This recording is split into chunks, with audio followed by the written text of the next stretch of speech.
Chief justice का कहना था कि पहले आप हुकूमत की तरफ से तहरीरी यकीन दहानी लाएं कि बायकॉट नहीं किया, फिर दलाइल दें।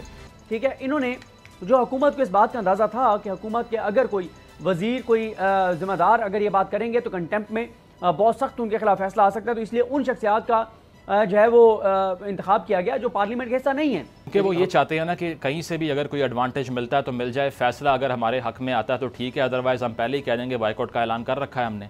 तो वज़ीर आज़म साहब ने भी इस बात को आज क्लियर किया है कि जो बॉयकॉट है वो हमने नहीं किया, हाँ अदम एतमाद का इजहार किया। अब ये क्या होता है?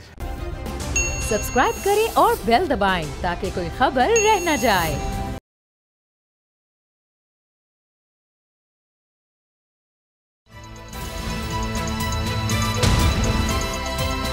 अब पता चला। बिस्मिल्लाहिर्रहमानिर्रहीम, अस्सलाम वालेकुम। मैं हूं मोहम्मद उसामा गाजी और आप देख रहे हैं अब पता चला। खबर यह है कि सुप्रीम कोर्ट पर दबाव डालने की हुकूमती कोशिशें नाकाम हो गई हैं। सुप्रीम कोर्ट के 3 रुकनी बेंच के बायकॉट की धमकी हुकूमत को महंगी पड़ गई। चीफ जस्टिस ने बायकॉट के ऐलान के बाद इत्तेहादी जमातों के वकीलों को दलाइल देने से रोक दिया। चीफ जस्टिस का कहना था कि पहले आप हुकूमत की तरफ से तहरीरी यकीन दहानी लाएं कि बायकॉट नहीं किया, फिर दलाइल दें। सच यह है कि सुप्रीम कोर्ट किसी भी दबाव को खातिर में नहीं लाई और इलेक्शन इल्तिवा केस का फैसला महफूज कर लिया, जो कल सुनाया जाएगा।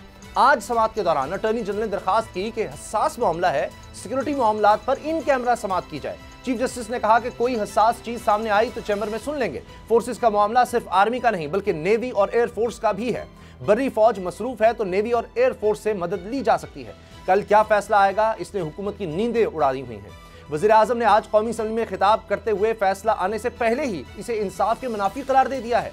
कल क्या फैसला आ सकता है, इसे नाकाम बनाने के लिए हुकूमत क्या कर सकती है, इसी अहम मुकदमे की समाअत से प्रोग्राम का आगाज करते हैं। सिद्दीक जान और सईद मुजम्मिल शाह मेरे साथ हैं। सिद्दीक जान, आज भी ऐसे लगा कि सिवाय 90 दिन के अंदर यानी आइन की आर्टिकल के अलावा सारी बातें हुई हैं। बिल्कुल उसामा भाई, मैं 2 हिस्सों में बात करूंगा। पहले आज की प्रोसीडिंग पे बात करूंगा, फिर जब आप मुजम्मिल भाई से बात कर लेंगे फिर हम आगे जाके बात करेंगे कि मुमकिन तौर पर फैसला क्या हो सकता है, क्या मतलब ये सारी जो हमने प्रोसीडिंग स्टैंड की उसके तनाजुर में जो थोड़ा सा हम बात कर सकते हैं कि क्या मुमकिन तौर पर फैसले होते हैं। सबसे पहले तो मैं आपको बताऊँ उसामा गाजी साहब, आप और मुजम्मिल साहब देखते रहे होंगे कि पिछले 1 हफ्ते से सोमवार को ये केस शुरू हुआ था। सोमवार से लेके और जुमे के दिन तक ये केस चला और सोमवार से जुमे के दिन तक आपने देखा क्या कुछ होता रहा और फिर जो कुछ उन 5 दिनों में होता रहा, सिर्फ जुमे के बाद लेकर इतवार तक उससे खौफनाक चीज़ें होती रहीं। पार्लियामेंट के फ्लोर से तकरीर हो, PDM का इजलास हो, बायकॉट की अच्छा इन्होंने बड़ी एक गेम ये की कि जो अलामिया है उसमें अदम एतमाद का इजहार किया और उसमें ज़बान काफ़ी सख्त थी, जजिस के ऊपर बररास्त अटैक था। लेकिन फिर इन्होंने ये किया कि प्रेस टॉक करवा दी मौलाना फजल रहमान साहब से। अच्छा, फिर जो बायकॉट की बात है वो मियां नवाज शरीफ साहब से करवा दी। ठीक है, इन्होंने जो हुकूमत को इस बात का अंदाज़ा था कि हुकूमत के अगर कोई वजीर, कोई जिम्मेदार अगर ये बात करेंगे तो कंटेम्प्ट में बहुत सख्त उनके खिलाफ फैसला आ सकता है, तो इसलिए उन शख्सियात का जो है वो इंतखाब किया गया जो पार्लियामेंट का हिस्सा नहीं है। अच्छा, फिर उसके बाद ये हुआ कि जब ये सारे हमले हो रहे थे, सुप्रीम कोर्ट का बायकॉट कर देंगे, अदम एतमाद करेंगे और बड़ी चीज़ें, उस पर मैंने वैसे 4 माहिरीन कानून से बात की थी, राजा आमिर अब्बास साहब से, फैसल चौधरी साहब से, अबूजर सलमान न्याजी साहब से, अहमद पंसोता साहब से, मैंने इनसे बात की। इन्होंने मुझे पहले ही बता दिया था, मैंने क्योंकि हमारा प्रोग्राम तो था नहीं तो मैंने डिटेल मीडिया पे ये बात की कि बात यह है कि ये बायकॉट नहीं कर सकते। एक तो हुकूमत बायकॉट नहीं कर सकती, अटॉर्नी जनरल बायकॉट नहीं कर सकते, और जो जहाँ तक बात है PDM की, PDM तो अभी पार्टी नहीं है बाकायदा, अभी सुप्रीम कोर्ट ने उसको पार्टी बनाई नहीं है तो बायकॉट कर भी देंगे तो क्या है। और दूसरी बात यह है कि वफाकी हुकूमत अगर बायकॉट करेगी तो उसके लिए बड़े सख्त नताइज होंगे, इनके गले पड़ सकता है। हुआ ये कि जब ये 3 दिन खास तौर पर सुप्रीम कोर्ट पर हमले होते रहे, चीफ जस्टिस पर हमले होते रहे, तो मैं आपको बताऊं कि जब मैं कोर्ट में वहाँ पे पहुँचा, अभी जजेस नहीं आए थे, तो मेरी परसेप्शन ये थी, मेरा एनालिसिस ये था कि जजेस जब आएंगे बड़े दबाव में होंगे, डिफेंसिव पे होंगे और बड़ी एक मुश्किल सूरत हाल होगी जजेस के लिए। आज और कल समाअत करना, अगर आज और कल समाअत चलती है बड़ी मुश्किल होगी, जितने अटैक जजेस पे हो गए और जितने कंट्रोवर्शियल उनको बनाने के लिए जो कुछ किया गया है। लेकिन सबके अंदाजे गलत साबित हो गए। जैसे ही बेंच आया, आते ही जैसे ही जजेस बैठे, सबसे पहले रोस्टम पर आए फारूक इनायत साहब। तो चीफ जस्टिस पाकिस्तान और मुनीब अख्तर साहब दोनों ने कहा कि आपने तो बायकॉट नहीं कर दिया प्रोसीडिंग का। उन्होंने पहले तो लातलगी का इजहार किया फारूक इनायत साहब ने कि पता नहीं, मुझे तो पता नहीं क्या हुआ है, जैसे बिल्कुल वो उन बेचारों को पता ही नहीं है कि 3 दिन क्या होता है। तो बड़े जब वो सादे बन रहे थे, उन्होंने कहा इतने सादा ना बने, ये 3 दिन जो कुछ होता रहा है, सारा मीडिया दिखाता रहा है, रिपोर्ट हुआ है सारा कुछ। उन्होंने कहा नहीं जी वो पता नहीं ये वो इधर उधर। तो उन्होंने कहा कामरान मुर्तज़ा साहब खड़े, ये अकरम शेख साहब खड़े, तो आप पहले बताएं कि आप बायकॉट कर रहे हैं या आप बेंच पे एतमाद का इजहार कर रहे हैं। अगर आप बाइकआउट नहीं कर रहे फिर आपको पहले जो पीडीएम का अलामिया है वो आपको वापस लेना होगा, उसके बगैर हम आपको नहीं सुनेंगे। उनको रोस्टरम से हटा दिया गया, अटॉर्नी जनरल पाकिस्तान आ गए। अटॉर्नी जनरल पाकिस्तान जब आए तो अटॉर्नी जनरल पाकिस्तान के जितने भी दलाइल थे वो सब उस चीज़ पर थे कि ये 4-3 का फैसला है या 3-2 का फैसला है। काजी फैसल साहब का जो फैसला है उसके बाद जो 184(3) के केसेस हैं उनकी समाप्त नहीं होनी चाहिए। और फिर आज अटॉर्नी जनरल पाकिस्तान जो है वो फुल कोर्ट के मुतालबे से भी विड्रॉ कर गए हैं, उससे भी पीछे हट गए हैं। और जैसे ही अटॉर्नी जनरल पाकिस्तान रोस्टरम पर आए उनसे भी पहला सवाल यही हुआ था कि आप दलाइल देना चाहते हैं या बाइकआउट करना चाहते हैं। उन्होंने कहा जी वफाकी हुकूमत जो है वो बाइकआउट नहीं कर सकती और रियासत के जो पिलर्स हैं अदलिया उनमें से एक पिलर है, तो हम कैसे एक रियासत के सुतून के साथ ये कर सकते हैं, तो ऐसा नहीं हो सकता। अभी हुआ ये कि जो भी दलाइल हुए वो तो सारा दिन प्रोसीडिंग सुनते रहे लोग, हमारे बोल के ऊपर भी लम्हा बलम्हा सुनते रहे। लेकिन उसके बाद जब दोबारा जब ब्रेक हुई और ब्रेक के बाद आए तो ब्रेक के बाद फिर पीडीएम के वकला को आए, बात करने की कोशिश की। उन्होंने कहा पहले ये बताएं कि आपने अलामिया वापस लिया। उन्होंने कहा जी हमने बाइकआउट नहीं किया था, हमने अदम एतमाद का इजहार किया था। चीफ जस्टिस पाकिस्तान ने कोर्ट एसोसिएट से कहा कि जरा वो प्रिंट दीजिए जो अलामिया है पीडीएम का। उस प्रिंट दिया गया और कहा गया पकड़ाएं जरा ये इनको, इन वकला को।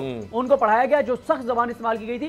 चीफ जस्टिस ने कहा कि ऐसा नहीं हो सकता कि आप चीफ जस्टिस ऑफ पाकिस्तान की सरबराही में बनाए गए 3 रुकनी बेंच के बारे में ये जबान इस्तेमाल करें और इस तरह से अदम एतमाद का इज़हार करें। आपको अपनी पसंद के जजेस चाहिए कि ये मुझे पसंद है, ये पसंद है, ये पसंद है और ये मुझे चाहिए। और वो फोरम शॉपिंग की जो टर्म यूज होती है कि आप अपनी मर्जी की ब्रांड से जगह से आप जाके शॉपिंग करते हैं, सुप्रीम कोर्ट ऐसा नहीं है।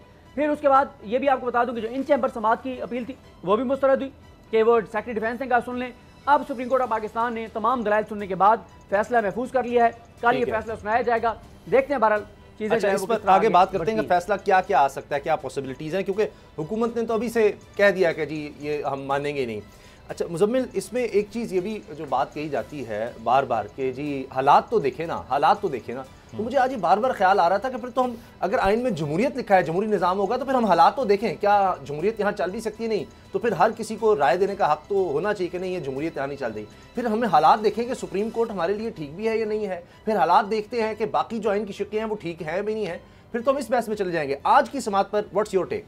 देखिए, आज तो एक बड़ी कन्फ्यूजन जो चली आ रही है पिछले कई रोज़ से, वो 4-3 की और 3-2 की जो डिबेट है उसमें एक चीज़ वाज़ेह हुई है कि अदलिया की तरफ से ये कहा गया है कि ये 4-3 का मामला है, या तो 9 रुकनी बेंच है या 5 रुकनी है। ये 7 रुकनी का कोई कॉन्सेप्ट नहीं है, क्योंकि या तो आप उन 2 जजेस को भी ऐड कीजिए जिनको आप शामिल ही नहीं कर रहे इस काउंटिंग के अंदर, या फिर 5 रुकनी बेंच की बात कीजिए। तो 4-3 के फैसले को मैं नहीं समझता कि एंडोर्स किया गया, जो गवर्नमेंट का व्यू पॉइंट है। पहली बात ये है।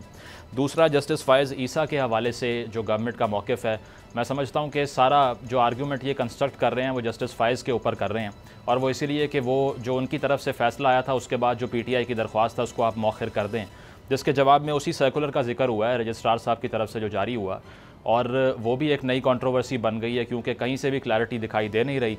तो उस सूरत हाल को भी अगर देखें तो जस्टिस फ़ायज़ ने भी एक लेटर लिख दिया है रजिस्ट्रार ऑफिस को, और उन्होंने ये कहा है कि आप अपना ओहदा ही छोड़ दें, और इस्टेब्लिशमेंट डिवीज़न को भी ये कहा है कि आप इन अफसर को वापस बुलाइए। उसकी वजह यह है कि इन्होंने कॉन्स्टिट्यूशन की वायलेशन की है। तो उसमें आर्गूमेंट ये गवर्नमेंट का भी है और जस्टिस फ़ायज़ का भी आर्गूमेंट यही है कि अदालती फ़ैसला जो है वो सर्कुलर से ख़त्म नहीं हो सकता।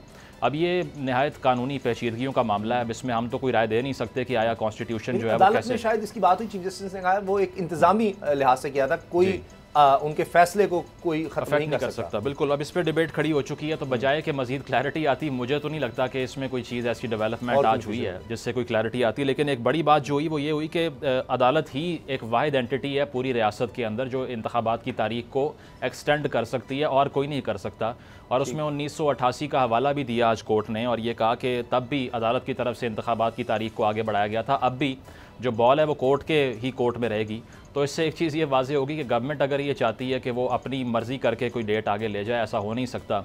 और जहाँ बाइकआउट का मामले की जो बात है उसमें भी गवर्नमेंट की पोजीशन वाज़ेह नहीं है। जिस तरह से अभी सदीक ने बात की कि फ़ारूक एच नाइक साहब जब आते हैं तो उन्हें यही कहा गया कि आपने तो बाइकआउट कर दिया था। तो इस पर मैं समझता हूँ कि सही का है अदलिया की तरफ से आज जो रिमार्क्स आए हैं वो यही आए हैं कि आप कार्रवाई का हिस्सा भी हैं आपके वकला भी पेश हो रहे हैं और फिर तकारीर में आप कह रहे हैं बाइकआउट भी करना है। और ये भी कहा कि आप बता दें, लिख कर दे दें बिल्कुल क्या है, वो भी नहीं उन्होंने दिया, क्योंकि वो ये चाहते हैं ना कि कहीं से भी अगर कोई एडवांटेज मिलता है तो मिल जाए, फैसला अगर हमारे हक में आता है तो ठीक है, अदरवाइज हम पहले ही कह देंगे बाइकआउट का ऐलान कर रखा है हमने। तो वज़ीर आज़म साहब ने भी इस बात को आज क्लियर किया है कि जो बाइकआउट है वो हमने नहीं किया, हाँ अदम एतमाद का इजहार किया। अब ये क्या होता है अदम एतमाद का इजहार जो है वो अगर आप कोर्ट पे करना शुरू हो जाए तो उसका मतलब सिर्फ बाइकआउट ही है। तो ये दोनों चीजें ही नहीं, आपको एतमाद ही नहीं है इस बाइकआउट का फैसला लेने तो नहीं जा रहे ना। बॉयकॉट का कॉन्सेप्ट भी यही है ना, वो यही है कि आपने जो डिसीजन देना है उसको हमने नहीं मानना, तो अदम एतमाद भी वही है। तो ये it's one of the same thing, दो मुख्तलिफ टर्म्स को इस्तेमाल कर रहे हैं, कॉन्सेप्ट वही है।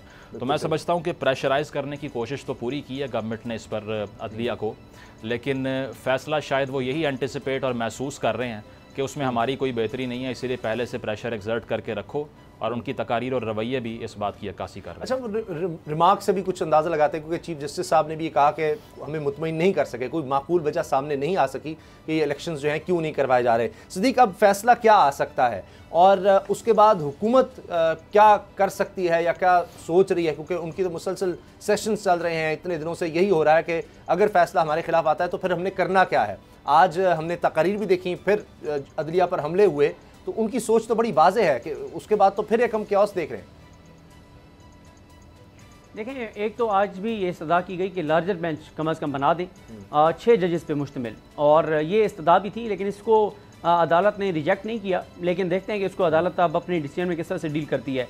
दूसरा जो मुमकिन तौर पर फैसले हैं, देखें मेन जो अदालत के सामने पॉइंट था ना वो एक ही था कि इलेक्शन कमीशन ऑफ पाकिस्तान ने 22 मार्च को एक ऑर्डर करते हुए 30 अप्रैल की तारीख को एक्सटेंड कर दिया 8 अक्टूबर तक, इलेक्शन की नई तारीख दे दी। मेन पॉइंट ये था अदालत के सामने कि election commission of Pakistan election की तारीख दे सकता था या नहीं दे सकता था, या सदर की दी हुई तारीख को एक्सटेंड कर सकता था या नहीं कर सकता था।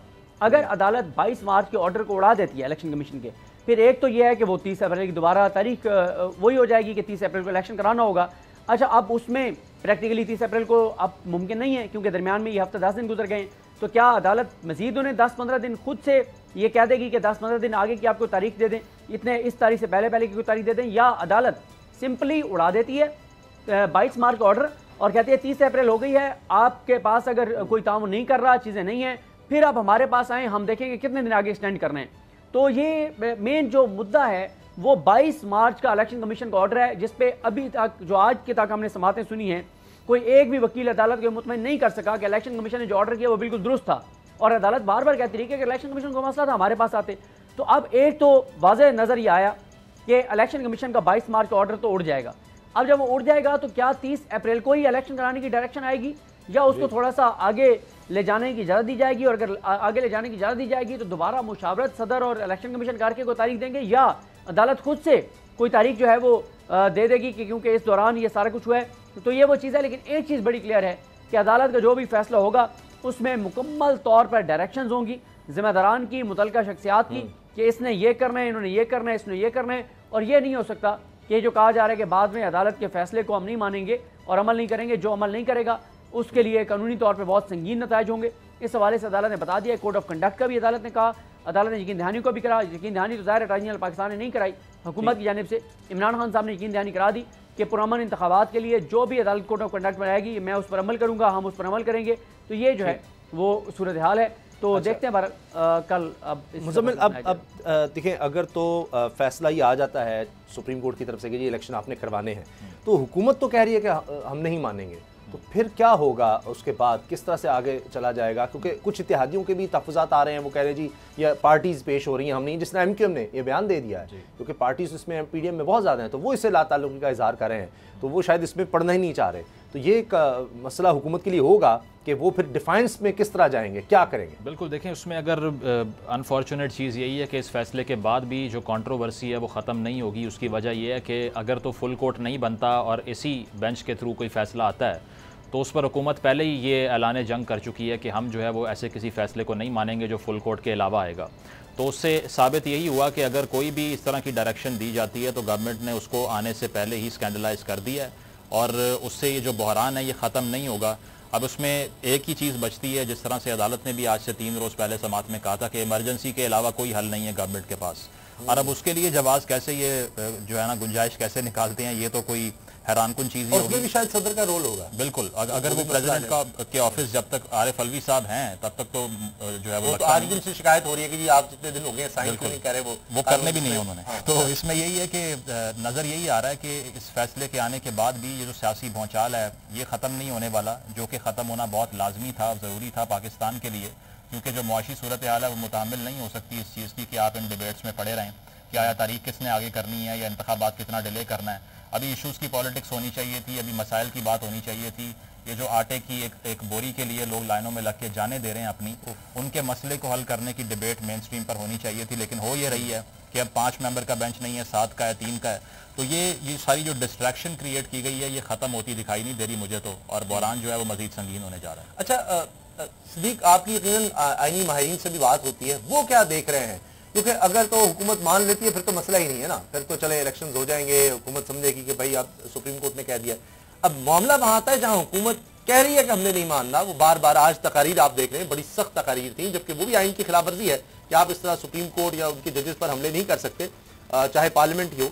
तो उसके बाद क्या हो सकता है? तौहीन अदालत की कार्रवाई होगी, क्या इसका रिस्क लिया जाएगा? बहुत से लोग ये कह रहे हैं कि हुकूमत ने सोच लिया है कि फिर हम तौहीन अदालत लगवा लेंगे लेकिन हमने इलेक्शन नहीं होने देने। लेकिन तौहीन अदालत कितने लोगों पर लगवाएंगे? 3 से 5 सियासी और इंतजामी सर जाएंगे इस तौहीन अदालत में। और दूसरा ये भी आपको बता दूं कि हुकूमत बहुत एक्टिव है, किसी वक्त कोई भी चीज़ नहीं आ सकती है, क्योंकि इस वक्त जब मैं आपसे बात कर रहा हूँ अभी ये खबर आई है कि हंगामी इजलास बुला लिया गया वफाकी काबीना का, और आप देख रहे हैं कि पिछले 8-9 रोज़ से जिस तरह से मुजम्मिल साहब ने कहा कि आटे के लिए लंबी लंबी लाइनें लगी हुई हैं, 25-30 लोगों की जानें चली गई हैं राशन और आटे की लाइनों में, और आवाम ज़लील ख्वार हैं, महंगाई और बेरोज़गारी सूरत हाल आपके सामने है। लेकिन ये एक ही चीज़ पर लगे हुए हैं, अदलिया पर अटैक करने के लिए, अदलिया के खिलाफ कानून साजी करने में। अब ये जो नया एक इजलास इन्होंने हंगामी बुलाया वफाकी काबीना का, देखते हैं इससे क्या सामने आता है, क्योंकि हुकूमत बहुत ही ज़्यादा जो है वो इस वक्त डेस्परेट है, फ्रस्ट्रेट है, और बिल्कुल टांगें कांप रही हैं, समझ नहीं आ रही कि भाई क्या होगा, क्योंकि इलेक्शन का नाम सुन के भी इनकी टांगें कांप जाती हैं। तो इसलिए इलेक्शन में नहीं जाना चाहते, उसके लिए ये ऐसे काम करना चाहते हैं कि कोई गैर नहीं काम हो जाए, यहाँ पे सिस्टम डीरेल हो जाए, ना इनको इलेक्शन में जाना पड़े, ना हुकूमत में रहना पड़े।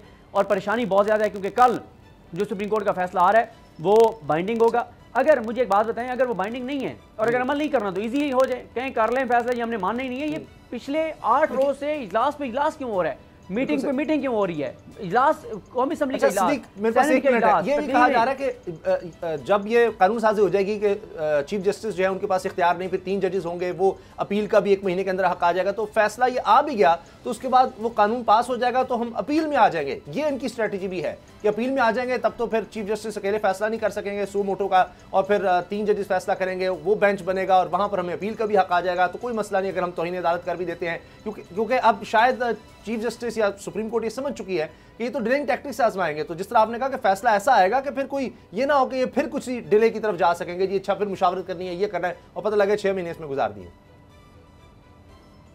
देखिए, एक तो सदर रेफरेंस भेज सकते हैं सुप्रीम कोर्ट को, और दूसरा ये है कि ये जो कानून इन्होंने बनाया जब तक ये सुप्रीम कोर्ट से क्लियर यानी समाअत के बाद तब तक इस पर अमल दरामद नहीं होगा। ये आप देखेंगे अगर ये कानून बन भी गया तो फ़ौरन इसके ऊपर जो इसका जो ऑपरेशन है वो सस्पेंड होगा और सुप्रीम कोर्ट पहले इसको सुनेगी। ये इतना आसान नहीं है क्योंकि ये आइन के जरिए हो सकता था, कानून के जरिए हो नहीं सकता।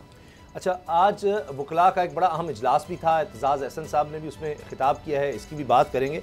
और जिस तरह अभी मुजम्मिल जिक्र कर रहे थे और सदीक जान भी कि आटे की लाइनों में लोग लग के मर रहे हैं, लेकिन हमारे हुक्मरान क्या कर रहे हैं? कहीं चार्टर्ड प्लेन के किस्से हैं, कहीं जनाब ऐसे ऐसे खानों की दावतें हैं कि इंसान देख कर हैरान हो जाता है। ब्रेक के बाद बात करेंगे।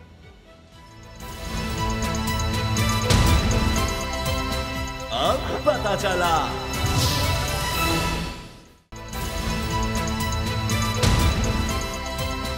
अब पता चला। आज एक तरफ जहां हम देख रहे थे सुप्रीम कोर्ट में समाअत जारी थी तो बाहर वकला की बड़ी तादाद मौजूद थी जो आइन के हक में चीफ जस्टिस के लिए वहां पर आवाज़ बुलंद कर रहे थे।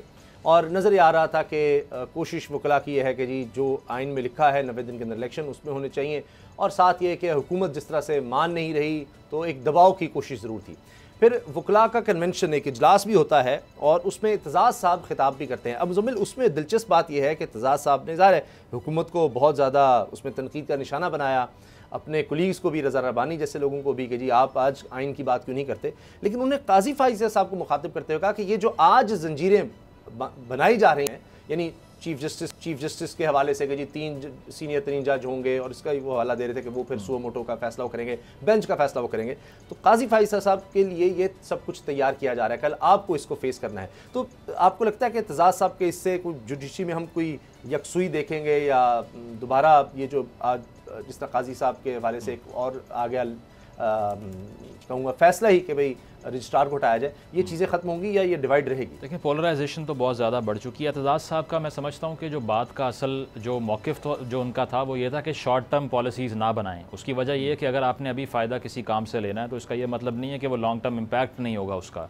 तो अब अनफॉर्चुनेटली ये जो लेजिस्लेशन हुई है, पहले पाकिस्तान सफ़र कर चुका है इस चीज़ से, जो जुडिशल एक्टिविज़म जिसको कहते हैं, जिसको सो मोटो जस्टिस कहते हैं, और ये दुनिया में महज़ब माशरों में उतनी ट्रेडिशन इसकी नहीं होती जितनी पाकिस्तान के अंदर है।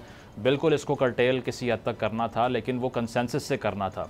तो अगर इस तरह से हुआ है तो कंट्रोवर्सी तो मेंटेन रहेगी। जो दूसरी बात उन्होंने वहाँ पर की है, और वो अपने कॉलीग्स की बात की है कि अब उस तरह से आवाज़ नहीं उठाई जा रही और डेमोक्रेटिक ट्रेडिशन जो है उसको ख़तरा है, तो वो उनका जो है वो एक अच्छा खासा मैं समझता हूँ कि उनका कंसर्न है, क्योंकि अदलिया की तहरीक चलाने वालों में से सबसे आगे थे।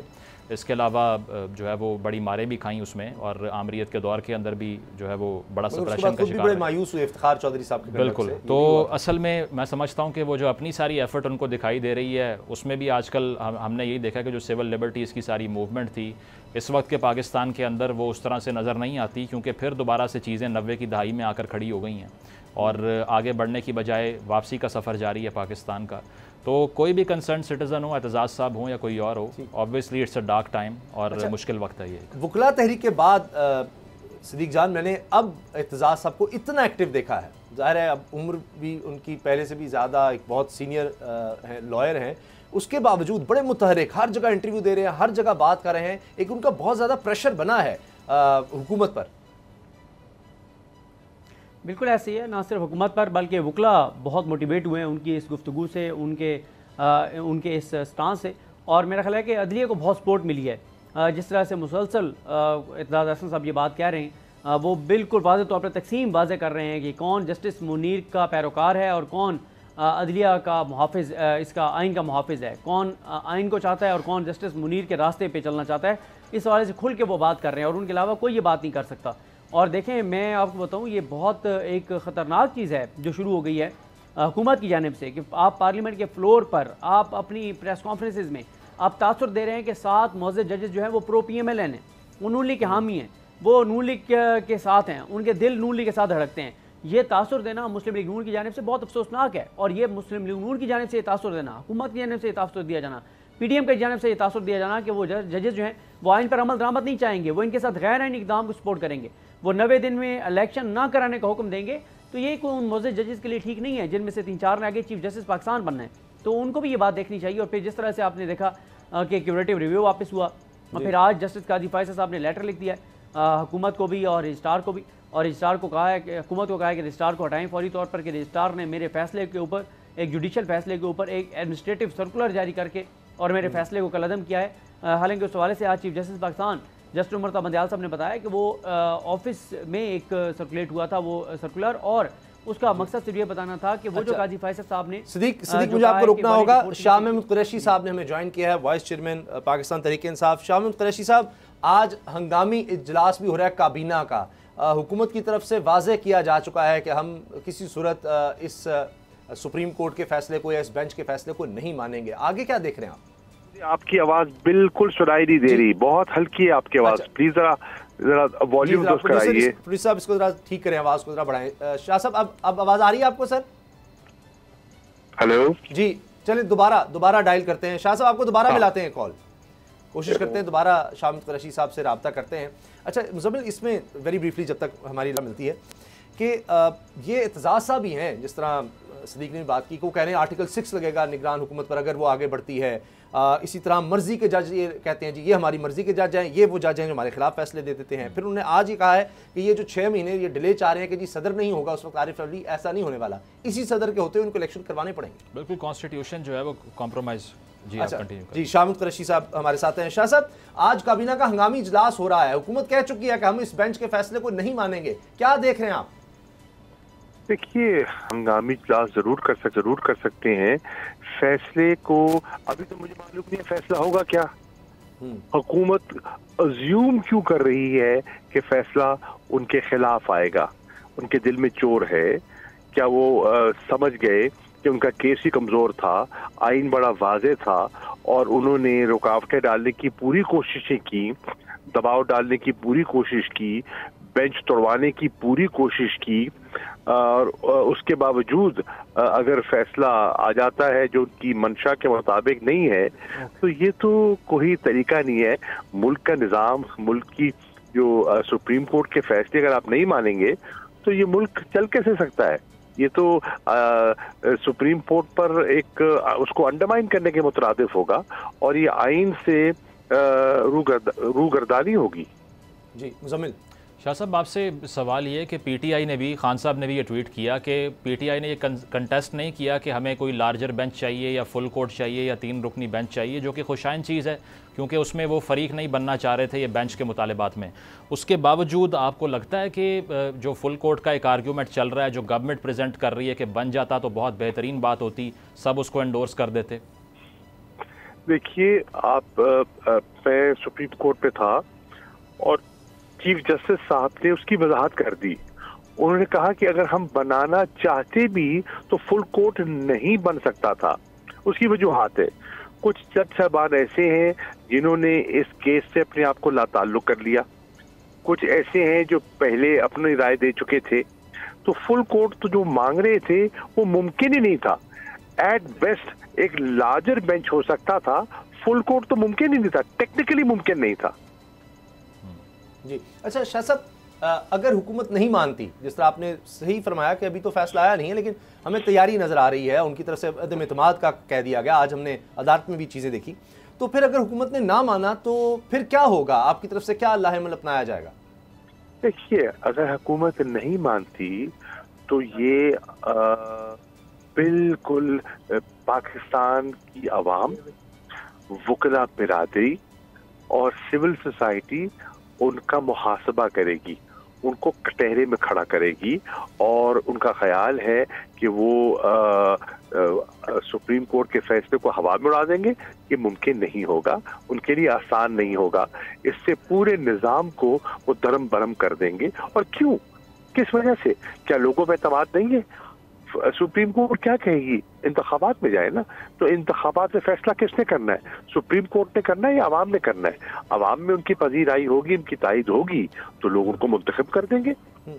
लेकिन अगर बहाना बनाती काबिल अमल नहीं है, सुप्रीम कोर्ट का फैसला तो हम मानना चाहते हैं लेकिन ये हो ही नहीं सकता, काबिल अमल ही नहीं है, हम इस पर नहीं है काबिल अमल। देखिए, कैसे नहीं है काबिल अमल? जो उन्होंने जिन 2 मुश्किलात का जिक्र किया, आज उन पर बहस हुई और चीफ जस्टिस साहब ने सिक्योरिटी पर्सनल की बात भी की। उन्होंने कहा कि मुसल्लह अफवाज जो है वो सिर्फ आर्मी तक महदूद तो नहीं है, उसमें एयरफोर्स भी आ जाती है, उसमें नेवी के जवान भी आ जाते हैं और वहाँ कोई खुदा न खासा लड़ाई तो नहीं करनी, कोई फाइटिंग फोर्स तो नहीं चाहिए। आपको लोग चाहिए जो पोलिंग स्टेशंस को मैन कर सके, मॉनिटर कर सके और देख ले कोई ऐसी कोई गलती वहां ना हो, कोई कानून को हाथ में ना ले, बस इतनी सी बात है। और वो 1 दिन की एक्सरसाइज है। फिर उन्होंने ये भी कहा कि आपके पास लॉ इन्फोर्समेंट एजेंसीज कई किस्म की हैं, उनका सहारा लिया जा सकता है, रिजर्व्स हैं उनका सहारा लिया जा सकता है। वसाइल के बारे में उन्होंने पूछा कि कुल आपको दरकार है 21 अरब और जो टोटल बजट का हुजम है, जो total public sector development program है, अगर उसको सामने रखें तो उसमें से 21 अरब निकालना तो एक मजाक होगा, कोई मुश्किल नहीं है। ठीक जमीन शाह साहब, 100 मोटो के हवाले से, जुडिशल रिफॉर्म्स के हवाले से जो गवर्नमेंट ने लेजिस्लेशन पास की है, उससे अब 2 चीज़ें आर्ग्यू किया जा रहा है कि होने जा रही हैं। एक तो इस बेंच से जो फैसला आता है वो भी चैलेंज वो कहते हैं कर सकते हैं आगे जाके, और दूसरा नवाज शरीफ साहब की वापसी और उनके केस में अपील का हक। इसको कैसे देख रही है पीटीआई?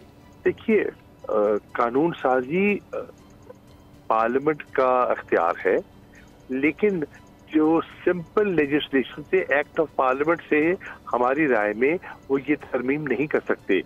अगर वो तरमीम करना चाहते हैं, राइट ऑफ अपील हासिल करना चाहते हैं, तो उसके लिए एक आईनी तरमीम की जरूरत होगी, और अगर आईनी तरमीम वो करवा सकते हैं तो करवा लें।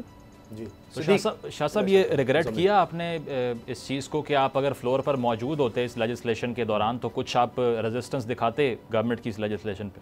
नहीं, नंबर्स तो फिर भी उनके ज्यादा थे ना। सिंपल लेजिस्लेशन तो फिर भी वो करवा लेते, क्योंकि न्यूमेरिकल स्ट्रेंथ तो उनके पास थी। चले, बहस वगैरह शायद हो सकती है। सिद्दीक जान, हाँ, बहस हो सकती थी, डिबेट की जो क्वालिटी है वो बेहतर हो सकती थी, आवाम के सामने दूसरा नुक्ता नजर रखा जा सकता था, लेकिन नतीजा फर्क नहीं होना था। सही। सिद्दीक जान, सिद्दीक आपको आवाज आ रही?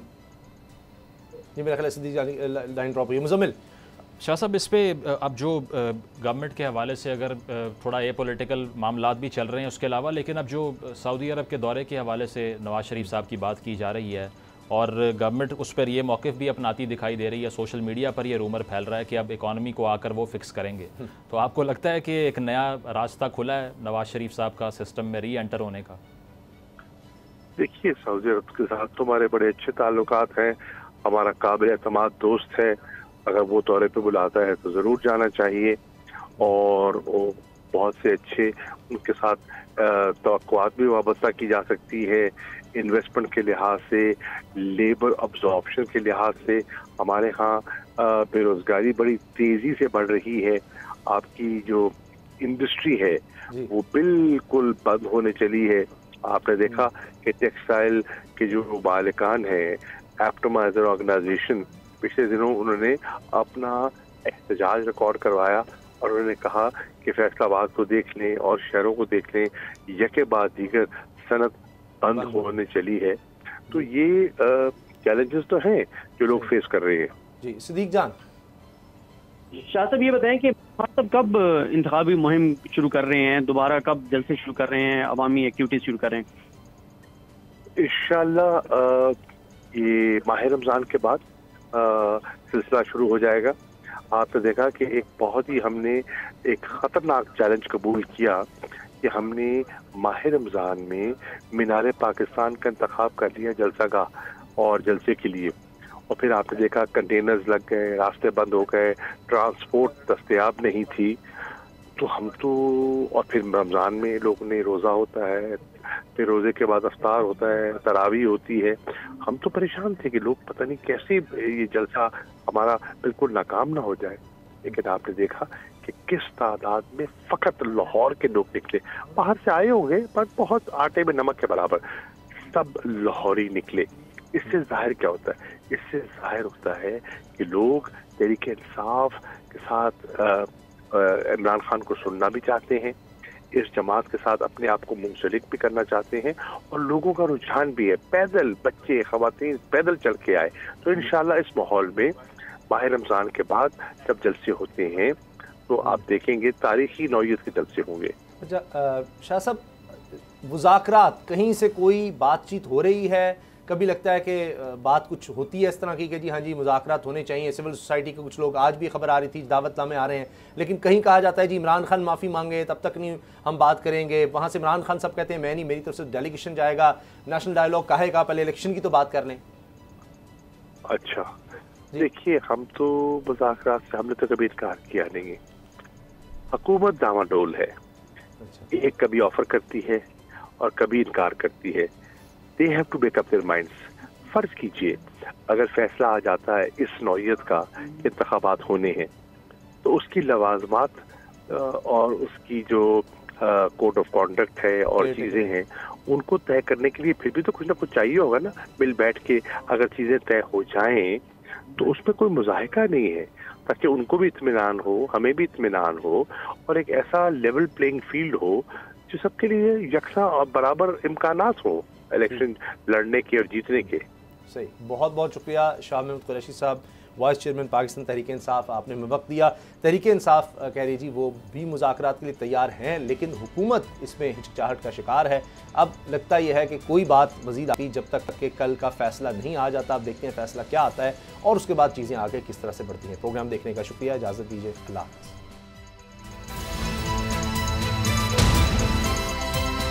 अब पता चला। अगर आपको ये वीडियो पसंद आई तो सब्सक्राइब करें और बेल पर क्लिक करें। तो नजर आ रहा है सामने लिखा हुआ है जुल्म मिटने के लिए 2 चीजों से मिटेगा भाई। एक, अदल की कुर्सी पे जो लोग बैठते हैं ना, वो अदल के हिसाब से फैसले करने लगे। दूसरा, कौम निकल खड़ी उस जुल्म के खिलाफ, तो जुल्म खत्म हो जाएगा। या इन दोनों में से कोई एक चीज हो जाए या दोनों हो जाए। अगर 420 का मुकदमा था, उस वक्त अदलिया में जो लोग बैठे हुए केस देख रहे थे, वो पूछते ना यार चीट हुआ कौन है। जब उनको दिखता कोई चीट नहीं हुआ, केस खत्म कर देते। तो जालिम जुल्म कर ही नहीं पाता।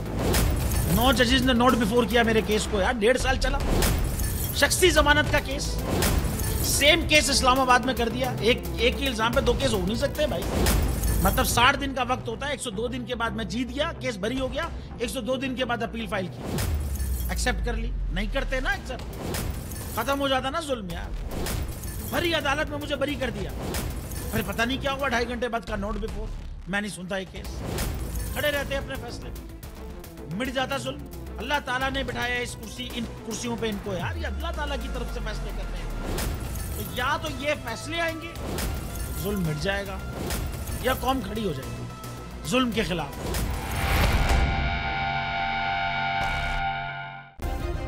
सब्सक्राइब करें और बेल दबाएं ताकि कोई खबर रह न जाए।